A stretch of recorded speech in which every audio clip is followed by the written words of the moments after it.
तो एक बार brief recap कर लेते हैं बच्चों कि हम लोगों ने लास्ट क्लास में क्या पढ़ा था। तो if you remember last class में we were talking about the exogenic forces, right. हम लोगों ने अर्थ मूवमेंट का इंडोजेनिक फोर्सेस कंप्लीट कर लिया था, जिसमें हम लोगों ने अर्थक्वेक, वोल्केनोज, ये सब के बारे में पढ़ा है ना। और अब हम लोग एक्सोजेनिक फोर्सेस की बात कर रहे हैं, तो all those forces that are acting outside the earth surface on the earth surface are the exogenic forces। उसमें हम लोगों ने सबसे पहले शुरुआत किया रिवर से, of talking about the work of a river. तो हम लोग रिवर सिस्टम के बारे में समझ रहे थे, the formation of a river, और उसमें जितने भी फीचर्स हैं उनके बारे में पढ़ रहे थे। तो लास्ट क्लास में हम लोगों ने मियांडर और ऑक्सबो लेक के बारे में कंप्लीट किया था, राइट। अब आगे और जो फीचर्स बनते हैं हमारे जो हमारा रिवर का फॉर्मेशन होता है, उसमें डिफरेंट फीचर्स और क्या क्या होता है उसके बारे में हम लोग देखते हैं। तो बच्चों ये फिगर आप लोगों को लास्ट क्लास में भी मैंने दिखाया था।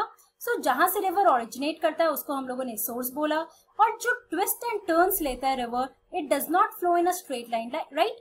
तो जो भी ट्विस्ट एंड टर्न्स होते हैं उसको हम लोग मियांडर बोलते हैं, ओके। और यहाँ पे ड्यू टू दिस एरोजन और डिपोजिशन बहुत सारे हमारे लैंड ट्रांसफॉर्मेशंस होते हैं, और इसी की वजह से, इसी इरोजन और डिपोजिशन की वजह से हमारा क्या फॉर्म होता है, ऑक्सबो लेक होता है, that is the abandoned मियांडर, right. कि डिपोजिशन होता है, फिर इरोजन होता है, फिर हमारा डिपोजिशन होता है, और इसकी वजह से जो मियांडर्स होते हैं वो एक क्लोज लूप में आ जाते हैं, राइट। और एक अलग से कट ऑफ रीजन हो जाता है, लेक्स, जो एक लेक बनता है उसी का नाम होता है ऑक्सबो लेक।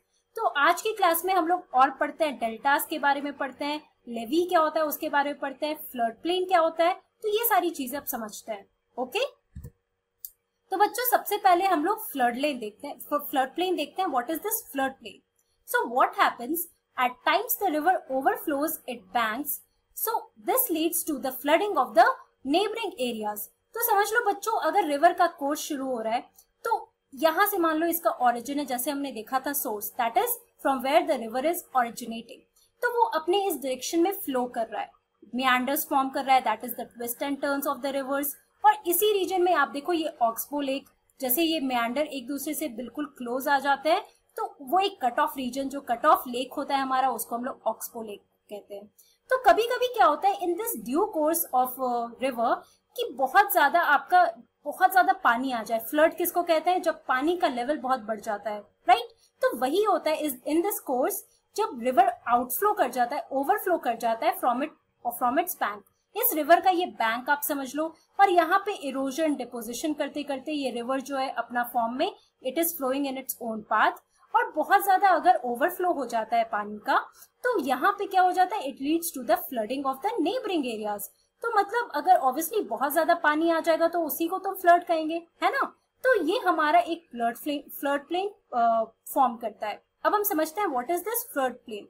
तो आप देखो नॉर्मल कंडीशन में कैसे होता है, it is flowing in its course, right. अब यहाँ पे मान लो पानी बहुत ज्यादा ओवरफ्लो कर जा रहा है अपने इस बैंक में, ये रिवर का एक बैंक है, राइट, इट इज फ्लोइंग, ये रिवर का इस बैंक में आप देखो, तो आप देख रहे हो यहाँ पे पानी का ओवरफ्लो हो रहा है। तो यही जो फ्लो आपका बनता है, इसी को हम लोग कहते हैं flood plain. So what happens as it floods, it deposits layers of fine soil and other material called sediments along its banks। तो जैसे जैसे रिवर फ्लो करता है वो इरोजन भी करता है। इरोजन क्या होता है? It is carrying away the small sediments, the small rock particles, and it is depositing it some other place, right. तो यही प्रोसेस चलता है कि it deposits layers of fine soil and other material called sediments along it banks. तो जो इसका bank है, river का बैंक है, यहाँ साइड में आप देखोगे कि यहाँ पे डिपोजिशन भी हो रहे हैं दीज सेडिमेंट्स के। So this leads to the formation of a flat fertile flood plain. तो बच्चों इसी से हमारा एक फ्लड प्लेन बनता है। कैसे? कि कोई भी रिवर अगर आप कोई एक रीजन से वो क्रॉस कर रहा है, तो वहां से वो छोटे छोटे सेडिमेंट्स को कैरी करता है, ठीक है। अब जैसे ही वो कैरी कर रहा है, तो वो एक रीजन आता है जहां पे वो इन सेडिमेंट्स को जो कैरी करते हैं, तो वो दूसरी जगह उसको डिपॉजिट भी करता है। और वही रीजन जहां पे ये सारे सेडिमेंट्स डिपॉजिट होते हैं, एक लेयर बन जाता है, और वही लेयर हमारा कहलाता है flood plain, okay. This is the flood plain here, right. तो आप अब फ्लड प्लेन के बारे में समझ होंगे। और लेवी क्या होता है, लेवीज क्या होता है? सो ये जो ऊपर आपका देखो एक रीजन, उठा हुआ रीजन जो हमारा होता है, right, the region that is formed from this bank here and that is somewhat in slanting form, right। तो अपवर्ड रीजन जो हमारे फ्लड प्लेन से बनता है, ये हमारा लेवीज होता है, ओके, नाउ व्हाट हैपेंस, अब क्या हो रहा है कि आप रिवर के फ्लो के बारे में समझ रहे हो। तो अपने सोर्स से रिवर इस तरीके से फ्लो कर रहा है, राइट, जैसे हम लोगों ने इस पिक्चर में देखा था। यहाँ सोर्स से रिवर फ्लो कर रहा है, फ्लो करते करते वो मियांडर फॉर्म कर रहा है, ऑक्सबो लेक फॉर्म कर रहा है, अपना एक फ्लड प्लेन बना रहा है, राइट, ये फ्लड प्लेन रीजन हो जाता है। ओके, अब धीरे धीरे आप आगे आओगे तो इसके अपने डेल्टास होते हैं, अपने चैनल्स होते हैं। तो अब हम समझते हैं कि कैसे ये डेल्टास फॉर्म होते हैं। सो what happens, as the river approaches the sea, the speed of the flowing water decreases and the river begins to break up into a number of streams called distributaries. तो बच्चों अब समझो क्या होता है। मान लो ये रिवर फ्लो कर रहा है, राइट, यहाँ पे आप देखो ये रिवर फ्लो कर रहा है। तो रिवर जैसे कोई एक बड़े से सी या ओशन के पास, मान लो सी जो नदी होती है या फिर एक ओशन होता है, वहां पर जैसे वो पहुंचता है, तो वहां पर पहुंचने के प्रोसेस में वहाँ फ्लो जो होता है रिवर को डिक्रीज करने लगता है, राइट, बहुत स्पीड से वो फ्लो कर रहा है। लेकिन जैसे जैसे वो अपने इस सी के पास आ रहा है, अप्रोच कर रहा है, speed of this river it decreases. और क्या होता है, the flowing water it is decreasing, so this river it begins to break up into a number of streams. अब आप देखो यहाँ पे तो आपको एक सिंगल रिवर दिख रहा है, एक सिंगल चैनल दिख रहा है, राइट, लेकिन क्या होता है यहाँ पे आप देखो ये डिफरेंट डिफरेंट स्ट्रीम्स में फ्लो करना शुरू कर दिया, राइट। आप देख रहे हो इसका एक नहीं डिफरेंट डिफरेंट ब्रांचेस हो रहे हैं। तो जैसे ट्री के आप ब्रांचेस देखते हो, जैसे आप ट्री का यहाँ पे कोई भी ट्री देखोगे तो उसमें आप डिफरेंट डिफरेंट ब्रांचेस देखते हो ना, तो वैसे ही आप देखो हमारा जो रिवर होता है इसके ये जो छोटे छोटे ब्रांचेस बनते हैं उसी को हम लोग डिस्ट्रीब्यूटरीज कहते हैं। So it breaks up into a number of streams and these streams are called as distributary. Okay, so each distributary forms its own mouth. तो हर एक डिस्ट्रीब्यूटरी जो होता है बच्चों उसका अपना एक एक माउथ होता है, मतलब जहां पे ये रिवर जाके फिर डिपॉजिट करते हैं। So the collection of sediments from all the mouths forms a delta.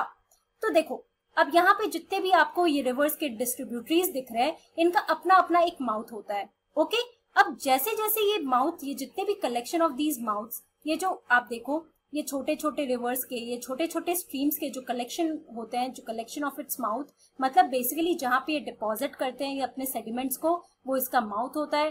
तो what happens, this collection of sediments from all the mouths is called a delta. तो यही हमारा डेल्टा होता है। This region here is the delta.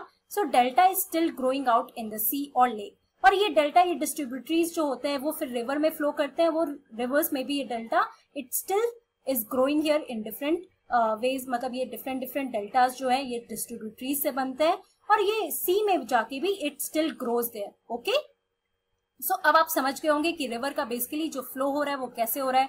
एक source से flow कर रहा है, वहां पे ये मियांडर्स फॉर्म करते हैं, ऑक्सबो लेक फॉर्म करते हैं, इनका एक फ्लड प्लेन होता है।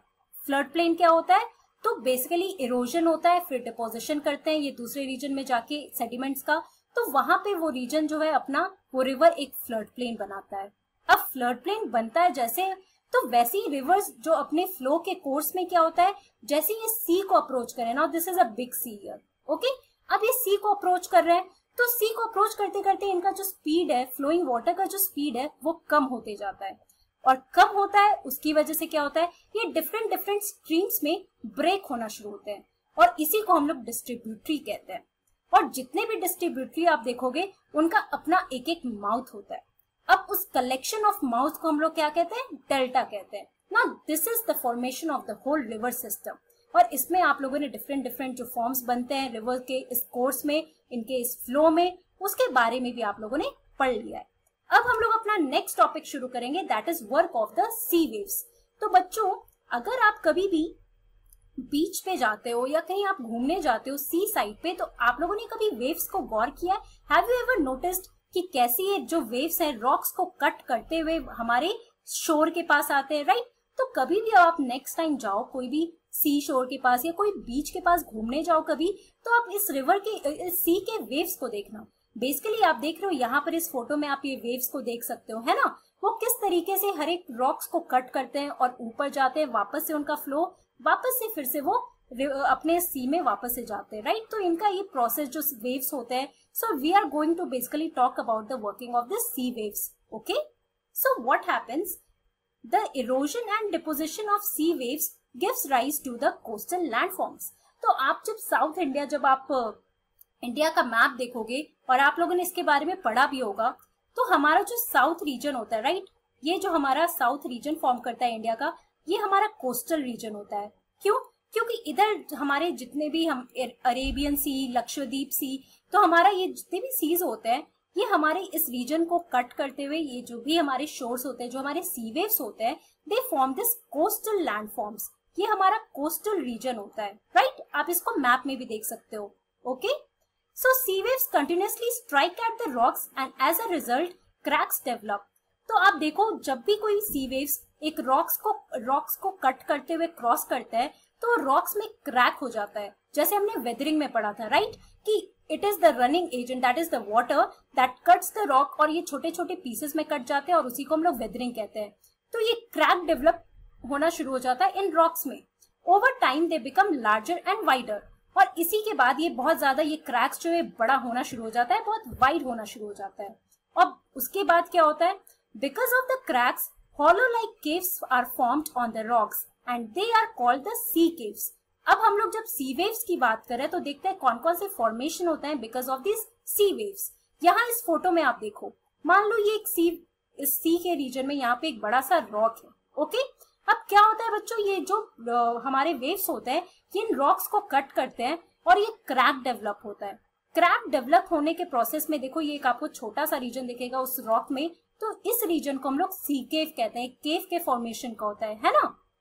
सो as this cavities become bigger and bigger, only the roof of the caves remain, thus forming a sea arch। अब देखो क्या होता है कि ये धीरे धीरे ये प्रोसेस तो बढ़ते ही जाता है, क्योंकि वेव्स तो आते ही रहेंगे सी में, है ना। Without waves it's not possible कि सी का जो फ्लो होता है वो वेव्स के फॉर्म में ही हो रहा है ना। तो अब धीरे धीरे क्या होता है कि ये बड़े फॉर्म में ये बड़ा होते जाता है, ये जो छोटा केव है ये बड़ा होते जाता है, और इसी को हम लोग सी आर्च कहते हैं, right. Further erosion breaks the roof and only walls are left. These walls like wall-like features are called the stacks।